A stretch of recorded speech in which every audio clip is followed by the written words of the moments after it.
읽은 본 말씀으로 하나님의 말씀으로 두려움을 해결하라 라는 제목으로 우리 다 함께 하나님의 말씀을 나누도록 하겠습니다. 오늘 1절에 참 슬픈 소식이 들려옵니다. 여호와께서 사울을 버렸다라고 직접적으로 언급하셨습니다. 하나님께서 사울을 버렸다. 왕이 되지 못하게 하였다. 사울이 이것에 대해서 사무엘이 이것에 대해서 슬퍼합니다.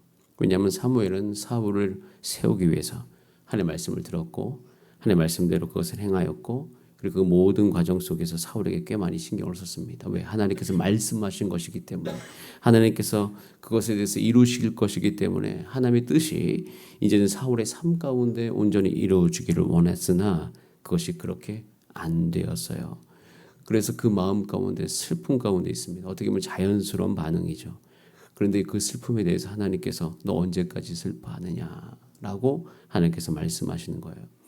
즉 사울이 그렇게 돼도 괜찮다라고 말씀하시는 것 같은 느낌이 들어서 꽤 마음이 안타깝습니다. 사울의 삶을 볼 때 우리의 삶을 잠시 되돌아봅니다. 사울이 이런 결과를 맞이하게 된 것은 사실 그의 인생 가운데 사모했던 것이 하나님이 아니어서였어요. 자신이 정말 원하고 사모했던 것이 하나님의 말씀을 이루는 것이 아니라면 정말 한 인생의 삶이 하나님이 선택했다 할지라도 얼마나 엇나갈 수 있고 그의 끝에 하나님께서 버렸다라고 표현드릴 정도로 하나님과 관계가 끊어지는 것을 보면서 저와 여러분의 삶 가운데 정말 하나님 아버지 한 분만을 더 깊이 사랑하시고 여러분의 삶 가운데 하나님이 정말 좋은 것을 주시면 주실수록 거기에 마음을 두지 말고 오히려 하나님께 마음을 두시는 저와 여러분의 삶이 되기를 간절히 바랍니다. 이렇게 정말 하나님만을 사모하기 위해서 그럼 나의 삶 가운데 그 사모함을 내가 정말 사모하는 것이 무엇인지를 결정짓는 나의 삶의 요소가 무엇일까? 그것을 결정짓게 만드는 아주 중요한 원인이 무엇일까? 저로 같이 2절 말씀을 나누도록 하겠습니다. 2절입니다. 시작. 사무엘이 이르되 내가 어찌 갈 수 있으리이까? 사울이 들으면 나를 죽이리다 하니 여호와께서 이르시되 너는 암송아지를 끌고 가서 말하기를 내가 여호와께 제사를 드리러 왔다. 여러분 2절에 보면요. 2절과 사실 4절을 같이 읽어보면 그때 당시 이스라엘의 분위기를 느낄 수 있습니다. 모두가 긴장하고 두려워하고 있어요. 사울도요. 지금 사울의 모습이 나타나고 있지 않지만 사울이 들으면 나를 죽이리다. 이게 누가 한 말이에요? 사무엘이 한 말입니다. 사무엘은 이스라엘 정세를 굉장히 정확하게 뚜렷하게 보는 하나님의 아버지의 그 선지자인 것이죠. 근데 그가 지금 사울이 나를 죽일 정도로 긴장되어 있음을 이야기하고 있습니다. 그리고 사울은 이제 두려워할 수밖에 없죠. 사울은 이제 더 이상 사무엘과 만나지도 않을 뿐만 아니라 이제 하나님께서 그를 버렸다라고 사울은 알고 있고 왕으로서 폐위될 거기 때문에 이제는 그 사울은 매일매일의 이제 우리가 끝절에도 보다시피 악령에 시달리죠. 자기가 언제 폐위될지 모르게 어떻게 잠이 들었을까요?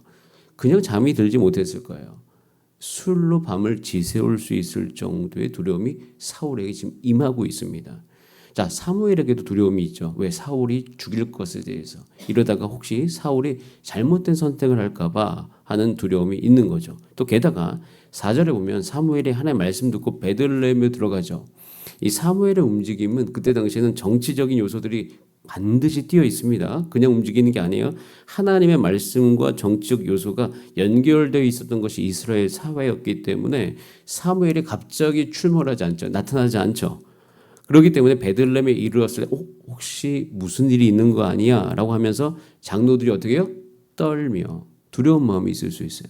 뭔가 이 안에 참 새로운 어떤 이 땅 안에 국명이 일어나지 않을까라는 그런 생각이 있을 수 있어요. 이렇게 지금 전체적으로 이스라엘 분위기가 어떻다? 두렵다. 어떻다? 긴장되어 있다는 것이에요. 이 두려움에 대해서 우리는 다뤄야 돼요. 지금 여러분 우리 삶 가운데 우리의 사모함을 결정짓는 요소가 내가 무엇을 두려워하는 것과 굉장히 연결되어 있다는 그 사실을 여러분 다시 한번 우리의 삶을 놓고 한 번 정도는 생각해 볼 수 있는 하루 되시기를 간절히 저는 바랍니다. 왜냐하면 내가 정말 두려워하고 있는 것이 무엇인지. 왜냐하면 이 두려움은 어떻게 해소되기 시작하냐면요. 3절에 보면 하나님께서 사무엘에게 이새를 제사에 청하라라고 이야기하는 하나님의 말씀이 사무엘에게 구체적으로 임합니다.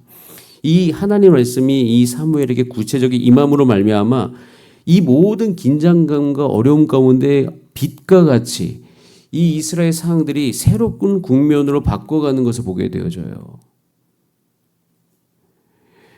여러분, 우리가 만약에 저와 여러분의 삶 가운데 이렇게 긴장감과 두려워하는 우리의 마음이 있습니다. 근데 계속 그 긴장감과 두려움이 무엇 때문인지도 모른 채 그냥 살아가면요, 우리의 마음이 거기에 온통 빼앗겨져 버립니다. 어떻게 해결할 수 없는 상황 속에서 나의 감정과 나의 관계 속에서 긴장감과 두려움이 느껴질 때 그것이 나의 마음을 완전히 다 빼앗아가는 경우가 참 많이 있습니다. 사울은요, 이 두려움을 해결하지 못했던 거예요. 계속 하나님께 버림받을까 봐, 내가 왕이 되지 못할까 봐, 사무엘과의 관계 가운데서 그런 긴장감과 두려움이 그 인생을 계속 사로잡으니까 그 마음속에 하나님을 사모하는 마음이 그 안에 싹 틀 수가 없는 거예요. 그냥 그 두려움을 해소하는 것이 그 인생의 가장 큰 목적인 듯이 자신의 감정과 관계를 다 이끌어가는 것을 보게 되어져요. 여러분, 우리가 가정이라는 곳에서도요, 자녀와의 관계, 남편과의 관계, 그 다음에 재정과의 관계, 또 내가 앞으로 해결될 모든 문제들과의 관계 속에서 긴장감과 두려움이 느껴지잖아요. 근데 그것이 나의 마음을 다 사로잡고 지금 나의 감정과 나의 모든 두려움을 그곳으로 말미암아 빼앗겨 버리잖아요. 그러면 하나님을 사모할 수 있는 마음이 그 안에 싹 트기가 굉장히 어렵습니다. 여러분, 이렇게 어려운 중에서도 정말 사무엘이 하나님께 반응하면서 그 어려운 속에서도 이 빛과 같이 이 하나님의 말씀 따라가는 모습을 우리가 관찰하면서 여러분의 삶도 쉽지 않을 수 있습니다. 이렇게 이 이스라엘의 이 상황처럼 하나님의 말씀은 다 실패한 듯이 느껴지고 사무엘조차도 지금 마음이 흔들려 버리는 이 시기 가운데 우리의 상황도 그럴 수가 있어요. 그런 상황 속에서 오늘 이 새벽에 주 앞에 우리가 할 수 있는 것은 여러분의 모든 두려움을 다 이 주 앞에 고백하고 내려놓을 수 있는 오늘 하루 되시기를 바랍니다. 특별히 이 말씀을 듣고 계시는 분들, 여러분 마음속에 분주함이 있다면 그 분주함조차도 하나님 앞에 입술로 고백하면서 주님, 내가 이것 때문에 분주해서 내 마음이 하나님께로 향하는 것이 빼앗기고 있습니다. 주님, 이것을 내가 고백으로라도 주 앞에 내려놓으니 주님 나를 돌보아 주시옵소서 라고 고백을 하면서 주 앞에 나아가시는 여러분 오늘 이 새벽 되시기를 바랍니다. 이렇게 되면요, 이제는 새로운 세상이 하나 열려요. 오늘 이 날이 그렇게 새롭게 나아갈 수 있는 날이 될 수 있어요.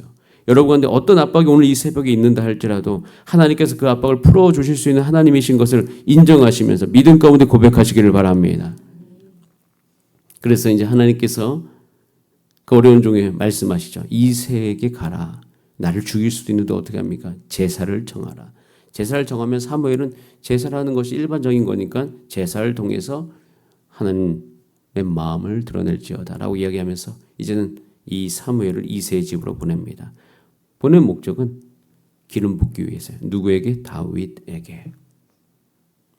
그래서 이제 사무엘은 움직입니다. 자, 움직임 속에서 새로운 왕으로 세우는 세 사람의 요소가 나오는데 첫 번째는요, 외모로 뽑는 왕이 아닌 중심을 보고 뽑는 왕이다. 자, 7절 말씀 같이 한번 읽어봅니다. 시작. 여호와께서 사무엘에게 이르시되 그의 용모와 키를 보지 말라. 내가 이미 그를 버려놓으라.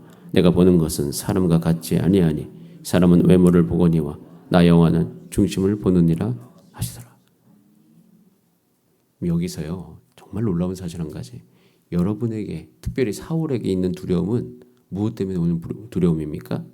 내 주변이 나를 어떻게 볼 것인가에 대한 그런 모든 요소 때문에 오는 두려움인 것이에요. 우리 삶의 두려움의 많은 요소들이 남이 나를 어떻게 생각할까 하는 데서부터 오는 것인 줄 우리는 깨달을 때가 참 많이 있습니다. 근데 여러분, 남이 나를 어떻게 생각할까 오는 두려움이 여러분 성령의 충만한 가운데 사라지기를 간절히 바랍니다. 오히려 우리의 두려움은요, 하나님이 나를 어떻게 보실까 봐 하는 두려움인 것이에요. 두렵다기보다는 경외하는 마음이죠. 하나님이 나를 어떻게 보실까?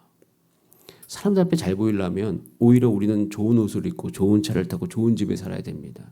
사람을 두려워하는 것이죠. 정말 하나님을 두려워하면 오늘 내가 얼마나 성결하게 살 수 있을까? 얼마나 거룩하게 살 수 있을까? 내가 얼마나 더 주님을 사랑할 수 있을까? 완전히 이 세상을 두려워하는 것과 하나님을 두려워하는 것과는 완전히 다른 형태가 일어나는 거죠. 그러니까 외모를 보거니와 나요한 중심을 본다는 것은 뭐냐면 하나님이 내 마음을 아시지 이런 개념이 아니에요. 무엇을 두려워하느냐의 문제예요. 사울은 외모를 두려워하고 있어요. 자신의 어떤 주변을 두려워하고 있는 것이에요. 그래서 여러분 우리의 마음이 오늘 이 시간 주 앞에 결단하시길 바랍니다. 주님 내가 이 세상의 평가를 두려워하지 않게 하여 주시옵소서. 우리의 모든 것을 주관하시는 하나님을 보고 우리가 나아갈 수 있도록 인도하여 주시옵소서. 저는 그래서 오늘도 주 앞에 질문합니다. 하나님께서 우리 가정을 또 나를 보시면서 무슨 생각을 하실지 그리고 우리 교회를 보시면서 지금 무슨 생각을 하실지를 물어보면서 하나님의 뜻이 이 땅 가운데 이루어지도록 함께 기도하는 저와 여러분의 삶이 되기를 소원합니다. 이렇게 하나님께 우리의 마음을 드리기 시작하면요. 우리 가운데 자연스럽게 오는 것이 있어요. 이건 자연스러운 것이에요. 노력할 필요 없어요. 자, 13절 말씀입니다. 13절 시작. 사무엘이 기름 뿔병을 가져다가 형제 중에서 그에게 부었더니 이날 이후로 다윗이 여호와의 영에게 크게 감동되니라. 사무엘이 떠나서 라마로. 이것은 뭐라고요? 여러분 우리가 성령 충만함을요 굉장히 어떤 이 신앙의 수준으로 보는 경우가 있어요. 신앙이 좋다 나쁘다. 저 사람은 정말 신앙의 수준이 좋다. 그러지 않아요. 마음의 태도가 하나님을 향해서 하나님을 경외하는 마음이 있으면 자연스럽게 여호와의 영이 여러분에게 크게 감동되어서 임하는 것이에요. 그래서 우리는 우리가 해야 될 자연스러운 태도만 주 앞에 결정하면서 오늘 주 앞에 있잖아요. 여러분 믿음으로 하나님의 성령이 여러분 삶 가운데 충만히 임하여서 여러분을 온전히 다스리실 것을 기대하시는 하루 되시기를 바랍니다. 그렇게 되어지면 우리 마음의 모든 두려움이 떠나갈 것입니다. 정말 두려워할 것이 눈에 보이기 시작할 것입니다. 여러분 주변의 사람들을 두려워하지 않고 하나님 앞에서 온전하게 담대함으로 나아갈 수 있는 그런 은혜가 여러분 가운데 반드시 임할 것이에요. 그러면서 궁극적으로는 어떻게 되면 여호와의 영이 다윗에게 온전히 임하여서 그 성령으로 말미암아 그는 주변의 사람들을 풀어주는 인생을 살아갈 수 있어요. 즉 여호와께서 그와 함께 계시다는 것을 모든 사람이 알게 되어집니다. 자, 18절 말씀 같이 읽어봅니다. 소년 중 18절입니다. 시작. 소년 중 한 사람이 대답하여 이르되 내가 베들레헴 사람 이세 아들 본즉 수금을 달 줄 알고 용기와 무용과 구변이 있는 준수한 자라 그와 함께 계시더이다 하더라. 저는 여기다 제 개인적인 것을 한번 나누자면 하나님 내 주변의 사람들이 나에게 이런 고백을 하는 그런 인생 되도록 주님 나에게 은혜를 주시옵소서 라고 기도를 했어요. 이것을 사모하세요. 이것을 간절히 원하세요. 우리의 두려움이 떠나가기 시작합니다. 내 재정적인 두려움이 떠나가요. 내가 과거에 어떤 삶을 살았는가, 사람들이 나를 어떻게 생각할까, 그 생각이 떠나가기 시작해요. 지금 내가 어느 집에 사는지 그거에 대한 평가가 떠나가기 시작해요. 하나님께서 함께 계시더이다. 여러분 다윗은요. 그래서 나중에 이제 다윗의 삶을 우리가 잘 볼 수 있는데 다윗은 그 모든 두려움이 사람들이 나를 어떻게 생각할까에서부터 자유로운 사람이었기 때문에 목동으로 있으면서 정말 평화롭고 은혜롭고 하나님이 도와주시는 삶을 살았던 사람이 바로 다윗이었습니다. 그는 주변이 자기를 어떻게 생각하는가 별로 개의치 않습니다. 하나님이 그의 삶 가운데 함께 계시고 하나님을 두려웠기 때문에 하나님이 그와 함께 계신다라는 평가를 받고 그를 통하여서 주변에 많은 사람들이 하나님의 은혜 가운데 거하는 것을 보게 되어집니다. 여러분 우리 주사랑교회 성도님들 우리 주사랑교회 오시는 많은 분들이 이런 분이 되시기를 기도합니다. 이런 분들이 많아지는 교회 많아지는 가정 되어서 하나님의 역사 가운데 한 걸음 한 걸음 나아가지는 저와 여러분의 삶이 되기를 간절히 바랍니다. 우리 다 함께 기도하시겠습니다. 다른 부분들은 좀 더 복잡한 것이 있기 때문에 17장과 연결돼서 이야기하겠습니다. 사울과 다윗의 관계가 이제 집중이 되어지는데요. 참 사울이 우리의 마음을 안타깝게 만듭니다. 근데 그 안타까움은 나의 삶을 향한 또 우리 주변의 사람들 향한 안타까움과 연결이 되어 있습니다. 근데 그 안타까움에만 우리가 머물러 있으면 안 됩니다. 오직 하나님만 바라보면서 나아갈 수 있도록 주의 역사하여 주시옵소서. 우리 다 함께 주여 한번 부르신 다음에 합심으로 기도하시겠습니다. 주여 살아계신 하나님 아버지 감사합니다.